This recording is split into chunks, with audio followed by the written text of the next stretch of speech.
Raphael, thank you for taking the time to talk to me about the Steinway piano with regards to the teaching aspect. So to start with, I'd be interested to know when you first became aware of Steinway as a pianist yourself.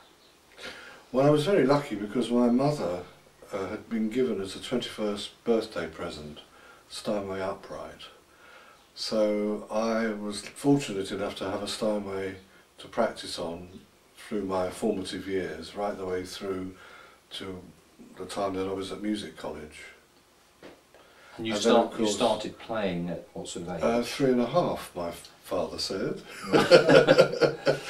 And so yes, I remember this lovely old sort of Steinway. Well, of course it wasn't, I mean at that time it wasn't that old, but obviously when the years passed it became sort of old. Yes, it was a lovely instrument, lovely sound. And you first you've worked with Steinway pianos for a long time. Yes, because I mean obviously when I started doing concerts, giving concerts, then obviously all the major venues had Steinways, obviously Purcell Room, Wigmore Hall, and then when I was at music college we had a Steinway grand in the concert hall. So I sort of got used to hearing that quality sound that you get. Right. And as a result it makes you very much aware of how important that is in terms of teaching, because when you're teaching somebody how to listen, for instance, you have got a piano which has such a wide dynamic range and such a wide variety of possibilities in terms of colour, that you can then stretch the students' listening powers. I mean, the simple thing is that, you know, what a lot of students don't do is listen through a note, so that when they're playing something that has a sustained note on the piano, even though they may be holding on to the sound, they've stopped listening. So even though their finger is still there, they're not actually listening to anything. Right. This is one of those faults that can happen with pianists, even at a quite advanced level. So the idea that when you're making a sound, even though you may be doing things elsewhere, that you're listening to that sound dying away, to the end of that sound, and listening through it. Right. And if you've got a factory-made piano, then yes, all right, you may get a certain amount of sustaining power in the note, but it won't be anything like the quality of sound and the length of sound that you will get from a Steinway, for instance. Right. And so what you've got there is the ability to teach somebody to listen through a note. I can give a little example of that in the Chopin Nocturne. So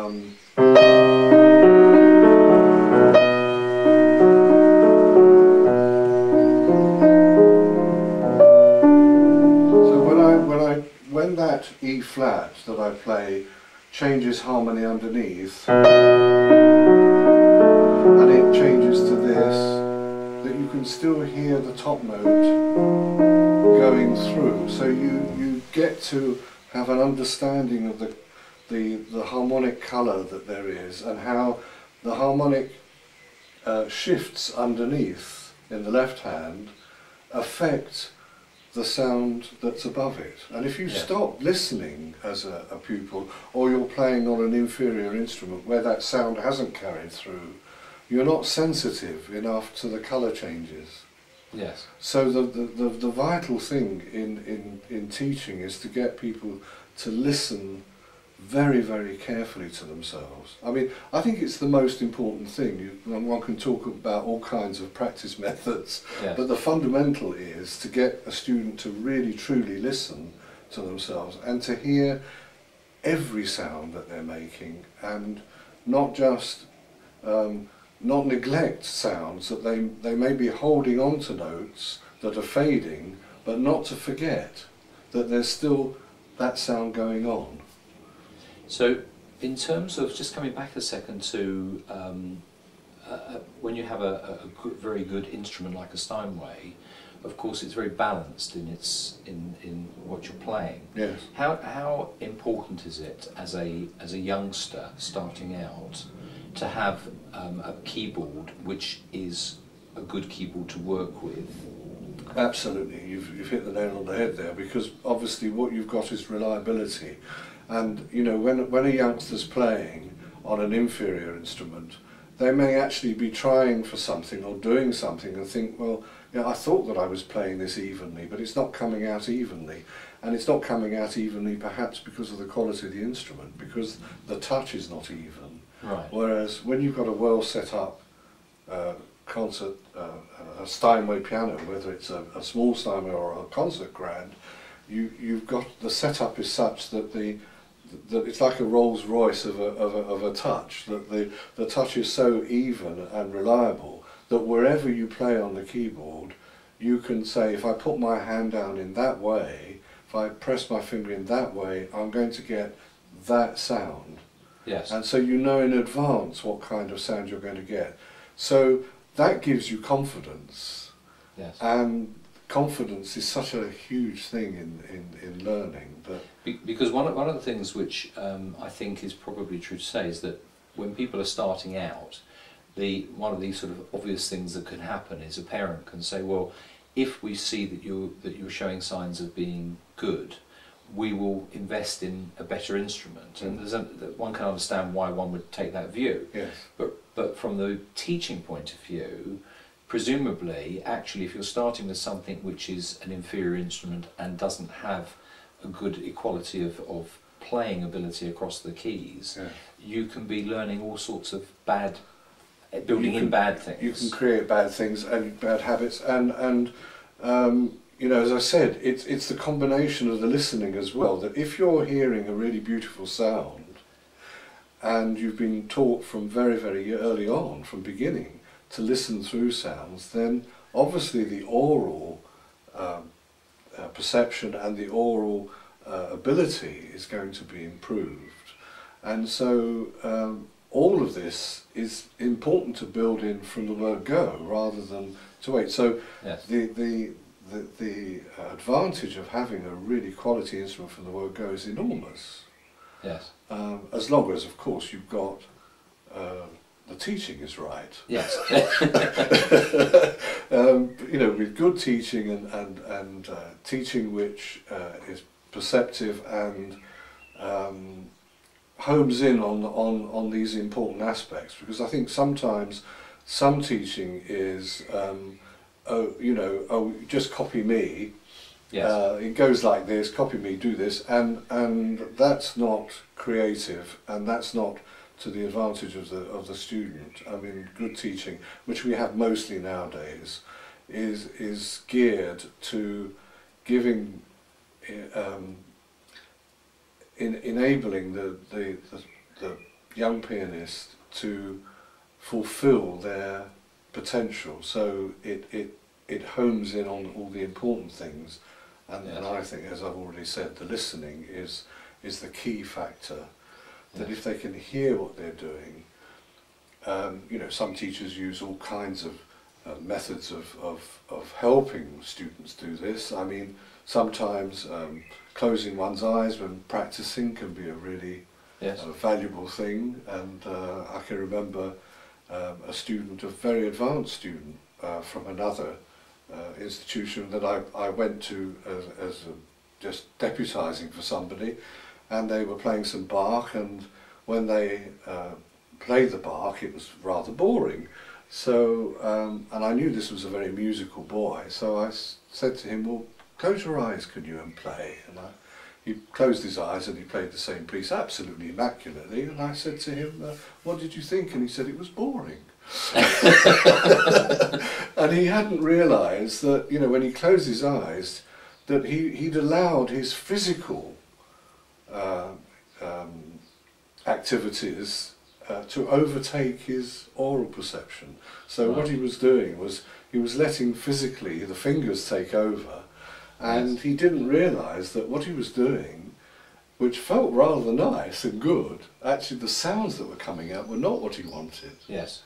And so, you know, again, it emphasises the fact that if you've got, and he was playing on a quality instrument. Yes. So, you know, but that this is sort of fundamental, really, action, as you say, because when you're voicing chords, you want to know that if you want to favour the top, you can do this Yes. reliably and know that it will sing out.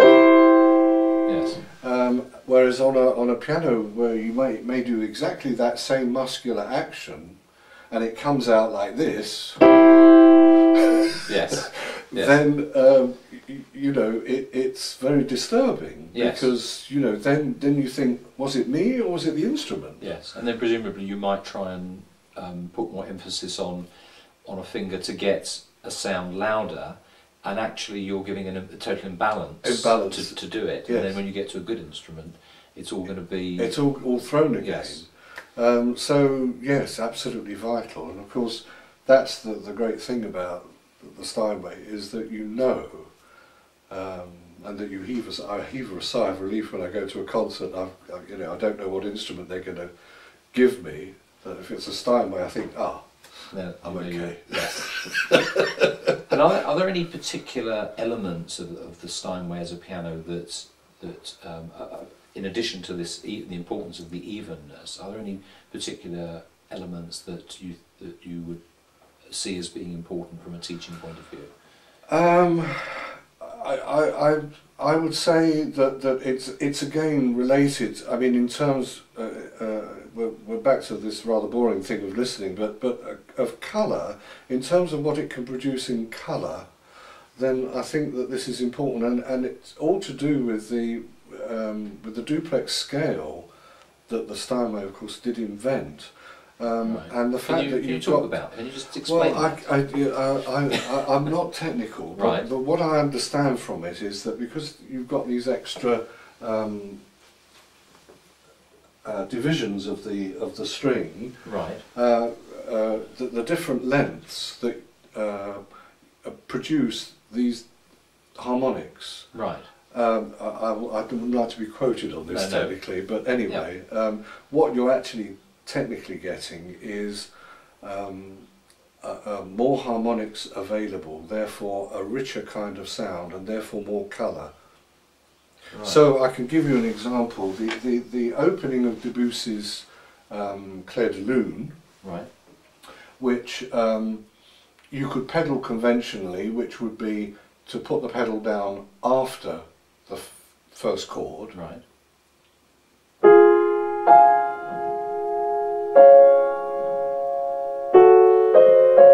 And so on. Right. As produces a pretty acceptable sound, but it's not what Debussy wanted. He wrote in a letter that he wanted the pianist to put the pedal down before sounding the first chord. Right. So by putting the pedal down, you're opening up this lovely harmonic possibilities, and so the harmonics come into play, and so you get a richer first chord. And that is a sort of much rounder bloom to the sound. Yes, and it's interesting, when you actually press the pedal before you played anything, you actually hear a very slight sound as the damp has come off the strings. Yes. You get this slight sound already, which is... it's this sort of opening out, and it's as though the Yes. harmonics are there waiting to come out. Yes, yes, absolutely. Yes, yes. And I think that of course, you know, if you're playing at any level and you've been taught to listen in that way, then you're responding to the instrument, but the instrument is also inspiring you, because the instrument, because it has this possibility, Yes. opens up a whole range of colour if your ears are developed sensitively enough. And one's only got to listen to, for instance, Gieseking play the Debussy Preludes, which is still a classic recording, and you know, there was a master of pedalling, if ever there was one. Right. And you listen to that, and some of it is miraculous. The Yes. pedalling is just astonishing, and it's so subtle, but it's obviously what Debussy wanted and Yes. was very much aware of. Yes. And so, you know, again, the instrument, it must have been wonderful for Debussy to have heard these sounds coming from the piano. Yes. But at the same time, was it an inspiration to his music, or was it that it was fulfilling what he musically wanted? You know, Yes. it's a bit of both, I suppose. I mean, what's interesting as well is that I've always felt, from my own ability as a pianist, is that when you come to play a piano like a Steinway, I always have this feeling that there's always enough power. The piano will just give whatever you need it to. I don't know whether that's the correct way of, whether that's an important feature. It's very, very interesting. When I bought this piano, because, you know, you sort of go around and look at all kinds of instruments in different places, and you know, you find that some makes of piano you get very beautiful sound, but you may not have quite that extra character and power, as you say, that a Steinway has. And you know, I always knew that I was going to buy a Steinway because I've always had Steinways. I had a Steinway before this, a B Grand, and I knew that I would be able to get a whole range, that it would be wonderful for accompanying, and that also if I'm playing a big concerto, it would have the power. Yes. Without losing, you know, the power without losing quality. Because sometimes you play with more energy on a lesser piano, and it's very hard not to get harshness of tone. Yes. Whereas on a Steinway, you feel if you're doing things right physically, and you're not deliberately playing percussively, then you know that you can get a big sound and retain quality. Almost as big a sound as you want, really, depending on Yes. you know, what kind of repertoire you're playing. Presumably, many of the students that you've taught over the years don't necessarily have a Steinway. They're not fortunate enough to have a Steinway, and it must be quite inspirational for them as well to come to this kind of a keyboard when they're learning and Yes. seeing what they're kind Yes. of what they're Yes. working towards. Yes, yes. It's. I mean, it's a mixture of heartbreaking and of course, yes, as you say, rewarding, because they come and perhaps to a lesson on a Steinway and they realise, you know, what they can do. Yes. But then they go back to their instrument, which may be rather uneven and difficult. Yeah. However, there is still a good kind of side effect of that, in that they remember the sounds that they got from the good piano, the great piano, and so when they go back to their average piano, they're kind of trying to draw those sounds out of it. Yes. And that, in a sense, Must be beneficial. beneficial for them, because they learn to again use their ears fully, and also to use their skill. And I've had occasions where I've played instruments that are not very good in concert, and it's a challenge. You say to yourself, well, I'm going to try and make this sound like a Steinway. Yes. You know? And that's good, because your memory, your memory bank says, yeah, I know what a really fine sound is, and it's a challenge to try and achieve it. Yes. And of course, when we know that it takes craftsmen a year to create an instrument like this, and all the dedication that goes into maintaining it once it's been built, it becomes understandable as to why it works in the way that it does and produces such fine sounds. Yeah. And the other factor, which is a major factor in getting a Steinway, is that you know that the aftercare is going to be there. Yes. Because if you haven't got the expertise of the technicians, so that you know that in a few years' time, when it needs a little bit of toning and maybe one or two things need adjusting, which you do on every piano, you know that somebody's going to come along who knows what they're doing. Yes. And you feel confident about it. Yes. I can relate a sad story about our Steinway that I had when I was a child, our upright, because, you know, uprights are very expensive to recondition usually, Right. whatever make they are, Right. comparative to because they're quite fiddly. Yes. And we were quoted a fee, a sum of money from Steinway's to renovate the Steinway that we had, the upright. This was towards when I was finishing at music college. Right. And it was just beyond my father's means. Yes. To do this, and regrettably he had to go privately, and he went to somebody who gave him a quote which was quite a bit less. Yeah. And the result was disaster, because the man used poor quality felts. Yes. He didn't put it together properly, and it was a shadow of the piano that it was. Yes. I mean, it was actually worse than when we took it to him. Yes. And so it gave me a lesson very early on about how important it is to make sure, A, that you've got a good quality instrument to start with, and that B, you know that there's going to be the expertise to keep that piano in the condition that you want it to be. Yes. Right, that's very interesting. Thank you very much. All right, you're welcome. Thank you. Thank you.